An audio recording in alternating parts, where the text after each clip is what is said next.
Today we will see development of brain.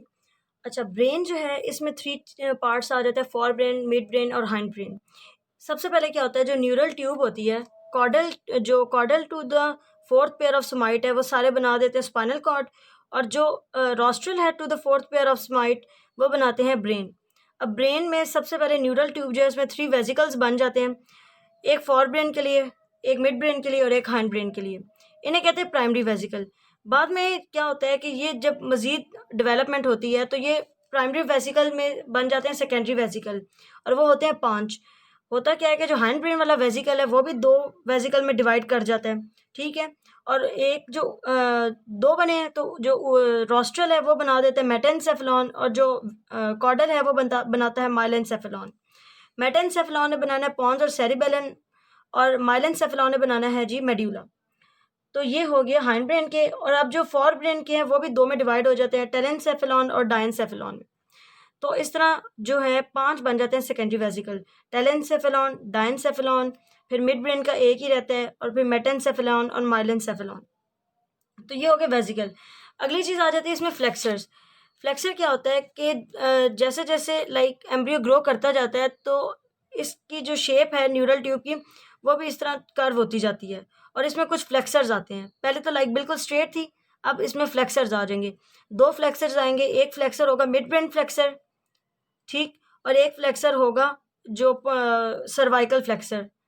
Cervical flexor जो है वो होगा between the hind brain and the spinal cord, ठीक। तो इस तरह ये फ्लेक्सर्स आ जाएंगे। बाद में फिर एक और पोंटाइन फ्लेक्सर भी आएगा, और पोंटाइन फ्लेक्सर जो है वो जो हाइंड ब्रेन है उसको आगे 2 में डिवाइड कर देगा, मेटेनसेफेलॉन और माइलेनसेफेलॉन में। तो अब सबसे पहले हम हाइंड ब्रेन को देखेंगे कि होता क्या हाइंड ब्रेन में वही सारा स्ट्रक्चर पहले पहले तो होगा जैसे स्पाइनल कॉर्ड है।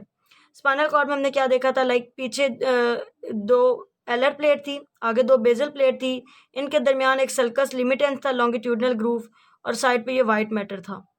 पहले पहले तो स्ट्रक्चर यही होगा। अब ये जो सल्कस लिमिटेंस है ना, ये फॉर ब्रेन में नहीं जाता, ये सिर्फ मिड और हाइंड ब्रेन में ही रहता है। एक बात होगी। दूसरा ये कि अब जो एलर प्लेट है उन्होंने बनाना है लाइक सेंसरी सारा सिस्टम, एफरेंट सिस्टम जो है, और जो बेजल प्लेट है उन्होंने मोटर न्यूक्लियाई या इफरेंट सिस्टम, या जो क्या कहते हैं वेंट्रल सिस्टम, सारा जो है वो बनाना है। अब क्या होगा कि सबसे पहले ये होगा कि जो पोस्टीरियरली एलर प्लेट्स हैं वो बना देंगी, उनके न्यूरोब्लास्ट 2 न्यूक्लियाई बना देंगे मार्जिनल जोन में जाके, एक ग्रेसाइल न्यूक्लियस और एक क्यूनिएट न्यूक्लियस। ग्रेसाइल और क्यूनिएट न्यूक्लियस जो है फाइबर रिसीव करेंगे, फेसिकुलस ग्रेसिलर और फेसिकुलस क्यूनिएटस। तो ये हो गया एलर प्लेट। जो बेजल प्लेट है वो बना देंगी पायरामिड, ठीक है, जिसमें होते हैं कॉर्टिकोस्पाइनल ट्रैक। ये पहले पहले तो वैसे इतने लाइक मोटे छोटे नहीं होते, पहले ऐसे थिन होते हैं। बाद में जब जैसे जैसे नीचे आते जाते हैं तो इनमें फाइबर्स कॉर्टिकोपोंटाइन और कॉर्टिकोस्पाइनल और दूसरे जो फाइबर्स है वो ऐड होते जाते हैं, तो उसकी वजह से ये थिक हो जाते हैं, ठीक। पायरामिड जो है नीचे थिक होंगे, ऊपर थिन होते हैं। अब होगा क्या कि जिस तरह जैसे ही पोंटाइन फ्लेक्सर ऊपर से आएगा ना, तो ये जो सर्कल है लाइक जिस तरह अंडा टूटता है ना, वैसे टूट के ऐसे साइड पे यूं हो जाएगा, ठीक। जब वो इस तरह होगा तो फिर इसका स्ट्रक्चर कुछ इस शेप में आ जाएगा, लाइक बुक के पेजेस जिस तरह खुले हुए वैसे ये भी खुल जाएंगे। अब क्या होगा कि जो एलर प्लेट्स हैं ये लेटरली आएंगी, और जो बेजल प्लेट्स हैं वो मीडियली आएंगी। अब जो इसकी सेंट्रल कैनाल है वो बनाती है 4th वेंट्रिकल, और इस 4th वेंट्रिकल की शेप जो है रोम्बॉइड या डायमंड शेप जो होती है वैसी हो जाएगी, ठीक। अब क्या होना है कि इन्होंने जो एलर प्लेट और बेजल प्लेट हैं उनमें जो न्यूक्लियाई हैं, न्यूरोब्लास्ट हैं, उन्होंने एक कॉलम्स बना देने हैं, ठीक, एफरेंट कॉलम और इफरेंट कॉलम्स। सो अब 3 कॉलम जो है वो बनाएंगी बेजल प्लेट्स, और 4 कॉलम बनाएंगी एलर प्लेट। एलर प्लेट ने जो कॉलम बनाने हैं वो इफरेंट होने हैं, और बेजल प्लेट ने जो कॉलम्स बनाने हैं वो एफरेंट होने हैं। तो सबसे पहले मीडियल टू लेटरल इसमें आता है। सबसे पहले हम देखेंगे बेजल प्लेट की, तो वो है पहले जनरल सोमैटिक, फिर स्पेशल विसरल, और फिर general visceral, SGSG। General somatic, special visceral, general visceral. अब जो एलर प्लेट है वो इसी जनरल विसरल से उल्टा शुरू होंगे। उसमें क्या होगा, पहले जनरल विसरल, फिर स्पेशल विसरल, फिर जनरल सोमैटिक, और फिर स्पेशल सोमैटिक, ठीक। हम काम क्या क्या करते हैं, तो जनरल सोमैटिक जो है वो रिप्रेजेंट कर रहे होते हैं 12th नर्व, और जनरल विसरल कर रहे होते हैं 9th और 10th।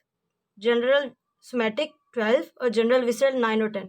अब स्पेशल विसरल रह गए तो वो फेरेंजियल आर्चेस से न्यूरॉन जो आ रहे थे वो रिप्रेजेंट कर रहे होते हैं इसको फेरेंजियल आर्चेस से। ठीक, अब आ जाते हैं जी इफ्रंट वाले। इनमें सबसे पहले आ जाता है जनरल विसरल, फिर स्पेशल विसरल, जनरल सोमैटिक और स्पेशल सोमैटिक। तो सबसे पहले आ जाता है जनरल विसरल। जनरल विसरल वो है जो सारी विसरा से इंफॉर्मेशन ले रहा है, ठीक हो गया। फिर स्पेशल विसरल वो है जो टेस्ट फाइबर ले रहा है, ठीक। फिर जनरल सोमैटिक वो है जो सरफेस ऑफ द हेड से ले रहा है, और स्पेशल सोमैटिक वो है जो सिर्फ ईयर से ले रहा है। क्या हुआ कि जनरल विसरल सारे विसरा से, स्पेशल विसरल टेस्ट फाइबर, फिर जनरल सोमैटिक सारा हेड की जो सरफेस है उससे, और स्पेशल सोमैटिक सिर्फ ईयर से। और लास्ट ये इन्फीरियर ओलिवरी न्यूक्लियस। एलर प्लेट जो है वो वेंट्रल जब आ रही होती है तो वो वेंट्रली बना देती है इन्फीरियर ओलिवरी न्यूक्लियस, ठीक। तो अब क्या क्या हमने पढ़ा, सबसे पहले हमने पढ़ा था ग्रेसाइल न्यूक्लियस, क्यूनिएट न्यूक्लियस और पायरामिड्स। फिर हमने कॉलम्स पढ़े हैं जनरल विसरल और स्पेशल विसरल, जनरल सोमैटिक और स्पेशल सोमैटिक। बेजल बना रहे थे 3 और एलर बना रहे थे 4। इसके बाद हम लोगों ने देखा जी इन्फीरियर ओलिवरी न्यूक्लियस जो कि एलर प्लेट बना रही थी। तो ये हो गया सारा हाइंड ब्रेन का माइलेंसेफेलॉन। नेक्स्ट हम देखते हैं मेटेंसेफेलॉन।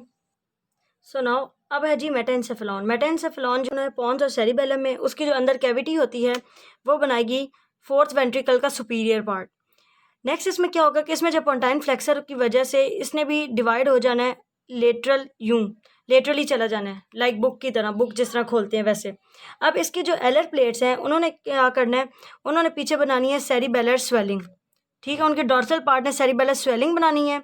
एलर प्लेट से बाकी ये करना है कि उन्होंने यहाँ से इंटरमीडिएट जोन से उनके न्यूरोब्लास्ट जाने हैं और जाके मार्जिनल जोन में उन्होंने बना देना सेरिबेलर कॉर्टेक्स और कुछ central nuclide like dentate, cochlear, vestibular, trigeminal और पोंटाइन वगैरह, ठीक। तो 2 ही चीज़ें सेरिबेलर कॉर्टेक्स और ये सेंट्रल न्यूक्लियाइड जो हैं वो बनाएंगे। दूसरे इसके आ जाती हैं बेजल प्लेट्स। बेजल प्लेट जो है उन्होंने उनके न्यूरोब्लास्ट ने मोटर न्यूक्लियाई बनाने हैं और वो 3 कॉलम्स की फॉर्म में अरेंज होंगे। सबसे पहले जनरल सोमैटिक, फिर आ जाएगा स्पेशल विसरल और फिर general visceral. General somatic, special visceral और जनरल विसरल, जैसे पहले हम लोगों ने माइलेंसेफेलॉन में देखा वैसे।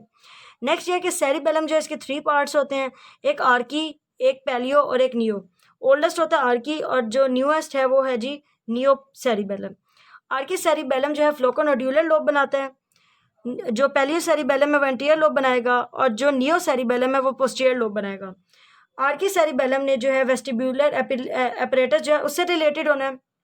नेक्स्ट जो है एंटीरियर लोब यानी पैलियो सेरिबेलम जो है that will be related to the sensory information from the limbs, और लास्ट जो है पोस्टीरियर लोब उससे रिलेटेड होना है विद द लिब मूवमेंट, ठीक है। जो है वो पार्ट है जिसने सेरिबेलम और सेरिबेलर जो है उनको कम्युनिकेट करना है नीचे स्पाइनल कॉर्ड से, ठीक। ये कम्युनिकेशन किसके थ्रू होता है, पॉन्स के थ्रू। तो ये हो गया हमारा सारा मेटेंसेफेलॉन। नेक्स्ट इसमें हम देख लेते हैं जी मिड ब्रेन और कोरोइडल प्लेक्सस। सो कोरोइडल प्लेक्सस जो है वो बनता कैसे है, वो टेलाकॉर्डाई जो है उससे आ रहा होता है। टेलाकॉर्डाई अब कैसे बनती है, टेलाकॉर्डाई बनती है जी पाया मैटर और उसके साथ साथ जो एपेंडाइमल रूफ है उससे, ये दोनों मिलकर बनाती हैं टेलाकॉर्डाई। अब इनकी अंदर की तरफ जो है कैविटी जो है वेंट्रिकुलर कैविटी उसकी तरफ होती हैं प्रोजेक्शंस, ठीक है, छोटी छोटी प्रोजेक्शंस जो कि ये प्लेक्सस बना देती है, दैट इज कोरोइडल प्लेक्सस। अब इससे रिलीज होता है जी वेंट्रिकुलर फ्लूइड जो कि वेंट्रिकुलर कैविटी जो है उसमें आ जाता है। अब ये जो वेंट्रिकुलर फ्लूइड है ये CSF तब बनता है जब इसमें सिक्रीशंस ऐड होती हैं from the spinal cord, from the brain, मतलब उनके अपने मैटर से जब सिक्रीशंस आती हैं तो ये वेंट्रिकुलर फ्लूइड जो है ये CSF में कन्वर्ट हो जाता है। अब CSF पहले तो प्रेजेंट होता है जी वेंट्रिकल्स में, ठीक है। अब सारा टाइम वेंट्रिकल्स में तो नहीं रहना, वहाँ से फिर अब ये निकलता है through median and lateral aperture जो है उनके थ्रू, उन्हें कहते हैं foramen of मैगेंडी and foramen of Luschka. उसके थ्रू ये जो है सब एरेक्नॉइड स्पेस जो है उसमें जाता है, सब एरेक्नॉइड स्पेस में, ठीक। सब एरेक्नॉइड स्पेस से फिर इसने आगे जाना होता है ड्यूरल वेनस साइनसेस में। ड्यूरल वेनस साइनसेस जो हैं उनसे फिर उनमें आ रही होती हैं, उनमें आता कैसे हैं, उनमें प्रेजेंट होती हैं ऐसे विलाए होती हैं जिनका नाम होता है एरेक्नॉइड विलाए। एरेक्नॉइड की जो एपिथेलियम होता है उसमें से ये प्रोजेक्ट कर रही होती हैं और उनके थ्रू ये ड्यूरल वेनस साइनसेस में जा रहा होता है। ड्यूरल वेनस साइनसेस में फाइनली इनकी जहाँ भी ड्रेनेज होनी होती है वो हो जाती है। CSF जो है सिक्रीट होता है 5th वीक में, उसकी सिक्रीशन होती है कोरोइडल प्लेक्सस से और उसमें साथ साथ मजीद सिक्रीशंस ऐड होती हैं from the brain and the spinal cord. Next brain जो है उसमें इतने चेंजेस नहीं आने जितने कि बाकी सारी चीज़ों में, बाकी पूरे ब्रेन में आ रहे होते हैं चेंजेस, एक बात। नेक्स्ट इसमें यह है कि इसकी जो सेंट्रल कैनाल है उसने बना देने हैं थिन आउट होके सेरिब्रल एक्विडक्ट, ठीक है। नीचे फोर्थ वेंट्रिकल तो डायलेटेड पोर्शन था, अब जो सेरिब्रल एक्विडक्ट है ये थिन होती है और इसमें यही प्रेजेंट होती है सेरिब्रल एक्विडक्ट, और इसकी सेंट्रल कैनाल ये बना रही होती है। नेक्स्ट आ जाता है मिड ब्रेन में बेजल और एलर प्लेट्स। बेजल प्लेट जो है वो इसका टेगमेंटम बना देती हैं, ठीक, यानी कि इसका फ्लोर, और जो एलर प्लेट है वो इसका टेक्टम बना देती हैं, यानी कि रूफ। अब इसके टेक्टम में एलर प्लेट्स जो हैं वो बना देती हैं कॉलिकुलस, दो सुपीरियर कॉलिकुलस, दो inferior colliculus. Superior colliculus related होते हैं विजुअल रिफ्लेक्सेस से, और इंफीरियर कॉलिकुलस रिलेटेड होते हैं ऑडिटरी रिफ्लेक्सेस से। तो टेक्टम में सिर्फ यही प्रेजेंट है। नेक्स्ट आ जाता है इसका टेगमेंटम। अब जो इसके टेगमेंटम में प्रेजेंट होते हैं एलर प्लेट से कुछ न्यूक्लियाई बनते हैं, वो प्रेजेंट होते हैं। कौन कौन से हैं? एक होता है रेड न्यूक्लियाई, एक होता है reticular nuclei, reticular nuclei, third और फोर्थ नर्व का न्यूक्लियाई। तीन चीज़ें, रेड न्यूक्लियाई, रेटिकुलर और थर्ड और फोर्थ का न्यूक्लियाई। तो इसमें ये न्यूक्लियाई प्रेजेंट होते हैं। नेक्स्ट जो है इसमें एक चीज़ प्रेजेंट होती है सब्सटेंशियल नाइग्रा, जो कि एलर प्लेट्स वेंट्रली बना रही होती हैं, बेजल प्लेट्स बना रही होती हैं, लेकिन कुछ कहते हैं कि ये एलर प्लेट जो है उनसे बनता है, बाद में वेंट्रल साइड पे आता है, और कुछ कहते हैं ये बेजल प्लेट से ही बनते हैं सब्सटेंशियल नाइग्रा। अब सब्सटेंशियल नाइग्रा है क्या? ये ग्रे मैटर की शीट होती है जो क्रस्ट सेरिब्राई से पीछे प्रेजेंट होती है टेगमेंटम के अंदर। अब सब्सटेंशियल नाइग्रा जो है उसके बाद अगली चीज़ आ जाती है जी क्रस्ट सेरिब्राई। क्रस्ट सेरिब्राई जो है सेरिब्रल पेडंकल भी इन्हें कहा जाता है। ये वो इनमें वो फाइबर्स हैं जो ऊपर सेरिब्रम से आ रहे होते हैं। अब जो क्रस्ट सेरिब्राई है पहले वो थिन होते हैं, जैसे जैसे नीचे जाते जाते हैं तो ये थिक हो जाते हैं। जब इनमें नीचे आते हुए कॉर्टिकोपोंटाइन, कॉर्टिकोबल्बर और जो कॉर्टिकोस्पाइनल फाइबर्स है वो ऐड होते हैं, तो उसकी वजह से ये थिक हो जाते हैं। अब ये जो मिड ब्रेन है ये ब्रेन स्टेम का पार्ट होता है। ब्रेन स्टेम में तीन चीज़ें आती हैं, सबसे ऊपर मिड ब्रेन, फिर पॉन्स और फिर मेड्यूला। मेड्यूला जो इसका सबसे कॉडल पार्ट है और सबसे जो रोस्ट्रल पार्ट है वो होता है जी मिड ब्रेन। अब ये जो क्रस्ट सेरिब्राई हैं ये कॉर्टिकोपोंटाइन, कॉर्टिकोबल्बर और कॉर्टिकोस्पाइनल फाइबर इसमें से पास करके नीचे फिर जो पूरा ब्रेन स्टेम है उसको कवर करके एंड पे स्पाइनल कॉर्ड में जा रहे होते हैं। तो ये हो गया मिड ब्रेन। नेक्स्ट हम देखते हैं जी फॉर ब्रेन।